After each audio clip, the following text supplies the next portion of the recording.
Well, it wasn't on Mark Ogden's list of things to watch today, but boy, am I ever glad I did tune in late drama in the Premier League clash between Watford and Leicester City. Augie, we saw the goals coming in literally the dying moments of the game, and we knew that both teams are up against it in terms of battles. Leicester, of course, trying to cement their place with a Champions League spot. Watford just literally trying to survive. Let's start with Leicester. How much are they going to rue missing a chance to beat Watford, considering they've got some much stronger teams to come? Yeah, I think this was a huge two drop points for Leicester, because especially with Man United and Tottenham drawing on Friday night, this was an opportunity for Leicester to really consolidate their place in the top four, because people haven't really considered that Leicester might drop out of it. They're third at the moment, they've been in top four all season, but before the lockdown, the shutdown, their form had kind of slipped a little bit, and even now, they've drawn at Watford. They've got some really tough games. They've got to play Chelsea. They've got to play. I think they've got to play Tottenham as well. They've got Arsenal to play. They've got Sheffield United to play.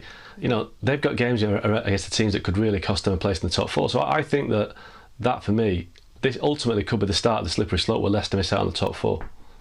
And then what about Watford now? Just yesterday, of course, on the other side of the table, and yesterday I spoke to Stevie Nicol, asked him for his predictions about who else would go down, probably along with Norwich, because they look pretty much set to go down as well. He picked Watford to survive despite everything. What do you think, especially after what you saw today? Yeah, I think Watford will survive quite easily. There's many reasons for that. First of all, you look at the players they've got. They've got players who can dig out a result. If you've got people like Troy Deeney on your side, I think you know that you're not going to be found wanting for fight and for desire. And I think there's a lot of those players at Watford. And also they've got a manager, Nigel Pearson, who just knows how to get teams out of trouble. He was the guy who masterminded Leicester's great escape the year before they won the title under Claudio Ranieri. So for me, Watford have just got too much class, too much strength, too much fight to go down. To be honest, I look at the bottom three, and Norwich were heavily beaten on Friday. Aston Villa failed to beat Sheffield United on the first day on Wednesday, and I think Bournemouth as well. I think they'll struggle. So the bottom three, as it is for me, will go down. And then finally, just switching it back to Leicester now, talking about Ben Chilwell. He's a name that we've been talking about so much in terms of being linked to other clubs, specifically Chelsea. Our colleague James Ollie highlighted him as, Chelsea's number one target this summer whenever we do get this transfer window. From what we saw to him today, looked a bit, not at the top of his game, defensively, but he did have that stunner of a goal that helped to get Leicester the point. So, in terms of his value, do you think this affects it any at all? I don't think so. I thought it's really hard to judge someone on the first game back after 3 months off.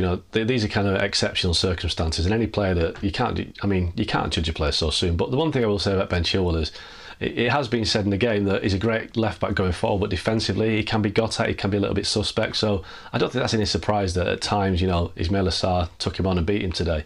But I do think that there's such a lack of left-footed players, quality left-footed players, defenders out there. So left backs will always have a premium, and I think you look around at the leagues, and Ben Chilwell for me is an England player.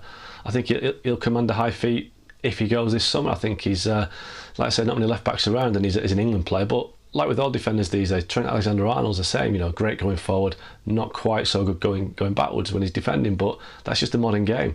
I think players these days need a bit of an attacking outlet, and Chilwell's got that. Thanks so much for watching ESPN on YouTube, and for more sports highlights and analysis, be sure to download the ESPN app, and for premium content and live streaming, subscribe to ESPN Plus.